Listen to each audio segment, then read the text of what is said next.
teach them the Salaat at 7, and beat them because of not praying it when they're 10. Because this is from divine revelation. This is not from Dr. Phil or Oprah Winfrey. This is from the Messenger of Allah sallallahu alaihi wasallam who received revelation. 10 years old, they're supposed to know. So they have to have discernment. You know, discernment meaning they know the difference between this and that. And puberty is something else. When we say discernment, we don't mean bulugh. Bulugh is different from tamyiz. Discernment is different from puberty. A person can reach the age of puberty and not have discernment. Don't confuse the two. A person can reach puberty and not have discernment. And since we mentioned puberty, we want to give you the 4 aspects of puberty, since we mentioned it. There are 4 aspects to puberty. And there's some difference of opinion, but these which we're presenting right now are the strongest of the opinions. Number 1, or before we say number 1, the 4 aspects of puberty, or 4 conditions for lack of better words, 3 of them pertain to male and female, and 1 of them pertain only to the female. Just remember that. Puberty has 4 aspects. 3 of them pertain to the male and the female, and 4 of them pertain to the female. 1 of them is exclusively for the female, but she is involved in all 4. Males are only involved in 3 of these aspects of puberty. That's number 1. Number 2, when the person reaches, if the person is affected by any one of those 4, they have reached puberty.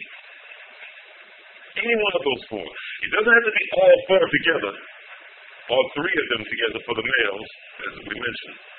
Alright? So the first one, for the person to be considered in the state of puberty according to Islam, not according to the doctors of the medical field or the biologists or people who deal with the anatomy of people. We're talking about Islamically, the Islamic definition of puberty. Number 1 is the emission from the private parts, of course, the front, of seminal fluid. In other words, wet dreams. If that boy or that girl has wet dreams, then they are in a state of bulugh. Bulugh. Not balugh, bulugh. Puberty. That boy is baligh, and the girl is baligha. Bulugh, puberty. So, if they have seminal emission, if they have wet dreams, they wake up in the middle of the night. Usually the girls go to the mother. The boys will probably go to their father. They may even go to their mother. Allah knows best. That's the way Allah created the women. MashaAllah. They may say, Abi or Ummi. Something happened. And they explain it to them. Right? And then you're going to look at your son and you're going to say, you pat him on the head, you're a man. He's going to like that too. He's going to like that. You pat him on the head, say, you're a man now. He's going to start flexing his little skinny muscles and stuff,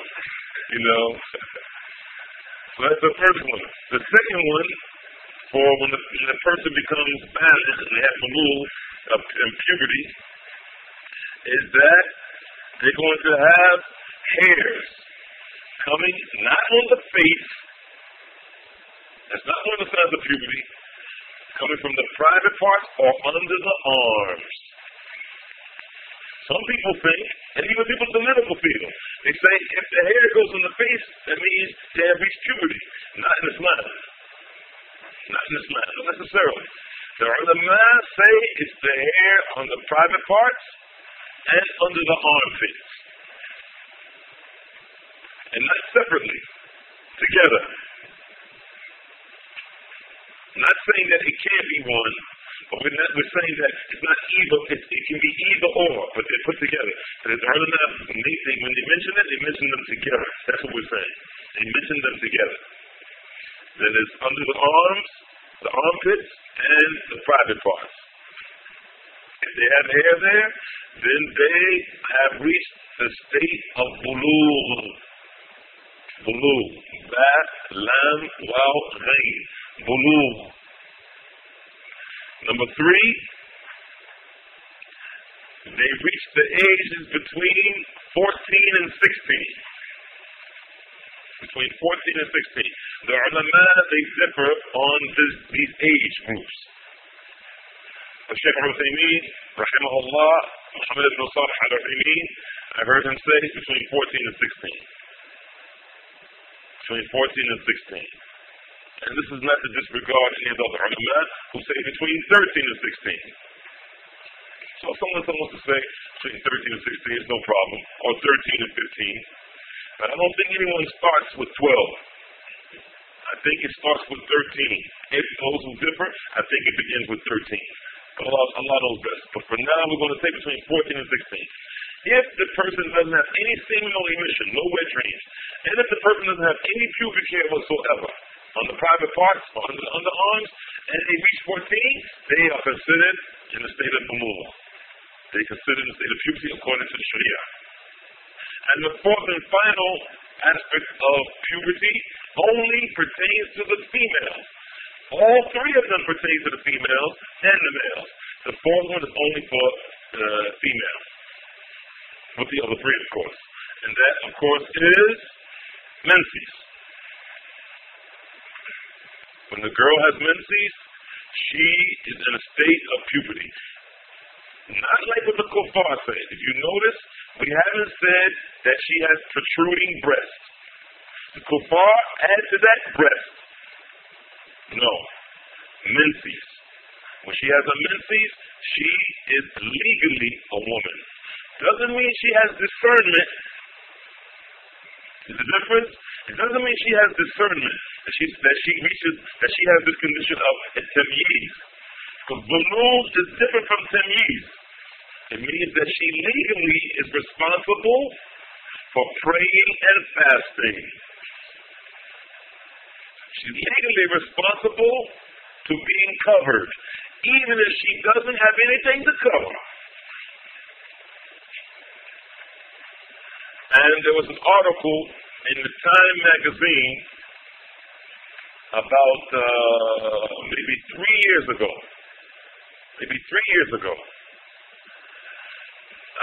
Which talked about the phenomena, the serious phenomena in the United States of early puberty, according to the American, the Western standards, the Western medical standards of puberty, the non-Islamic standards of puberty.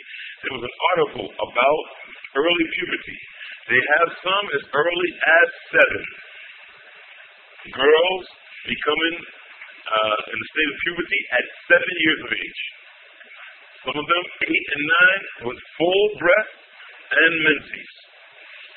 And then they were talking about in this article, which was quite a lengthy article, and you can find it on the internet, from the Time magazine, inshallah. They were talking about the different theories why there was early puberty, which we don't need to go into, inshallah. Some talk about the meat, some talk about the hormones, the milk, etc. Okay, so the next condition of salah, to make the salah valid, is raf'u al-hadath, lifting or taking away hadath. Al-hadath is a type of impurity, and the easiest way to know the difference between hadath and najasa, or what they call hadath and khabath. Hadath is that type of impurity. The easiest way to understand it is that type of impurity that comes from inside of you out. It comes from the inside out. It's the one that comes from the 2 holes. That's what we'll say. It's the one that comes from the 2 holes. Al-qubul wa-dubur. That's what the ulama say. Al-qubul wa-dubur. From the front and from the back. The hole in the front and the hole in the back. Anything comes out of impurity from the front or the back, and there are some things that come out from the front that's not considered hadath. But that's the details. We're not talking about the details right now.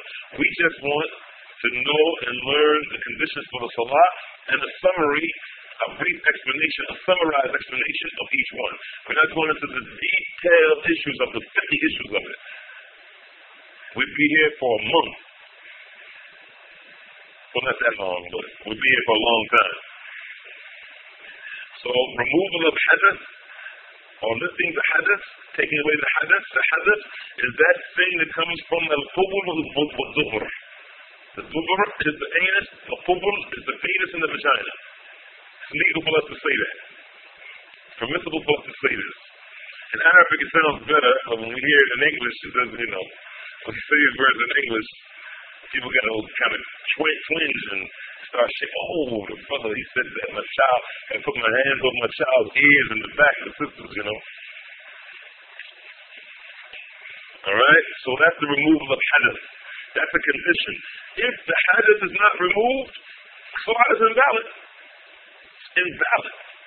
Batila. Invalid. Null and void. The next one is izalatul najasa.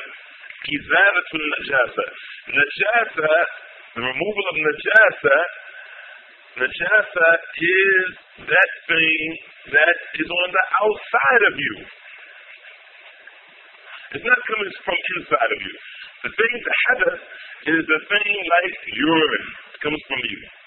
And the feces when you defecate. And by the way, even though this is not an English class, but since I'm an English teacher, at least I was an English teacher for a year, we have a habit in America saying a person's defecation. The word is not defecation, it's feces or stool. The defecation is the actual thing. You're defecating, that's the act. So it's not defecation in the strict sense of the word. It can be used, but the actual word is stool and feces or something like this. So the thing that comes from the front, the thing comes from the back, that's hadath. But if it's on the outside of you, not coming from you, that's najasa. And it could be urine, and it could be feces. From you, a human being, or an animal. That's what's considered najasa. That's the big difference between najasa and hadath. Hadath is coming from inside of you. Urine, feces, etc. But najasa is the thing that's on the outside of you. It didn't come from you. It's something that comes from you, but it didn't come from you. Alright? And if it's on your clothes, it's considered najasa. If it's on the place where you're going to pray, it's considered najasa. Any impurity that's on your clothes or the place you're going to pray is called a najasa. You have to remove that. If that's not removed, you don't have the salat is invalid. The next one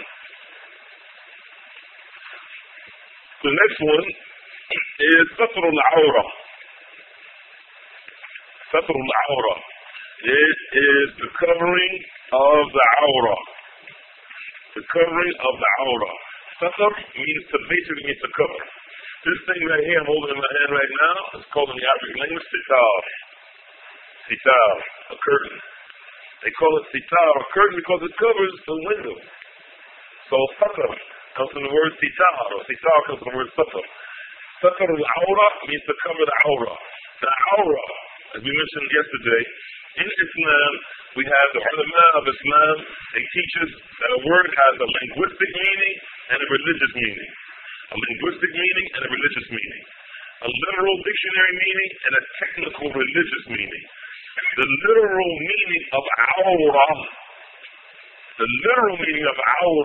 means anything that's shy or ashamed to be exposed.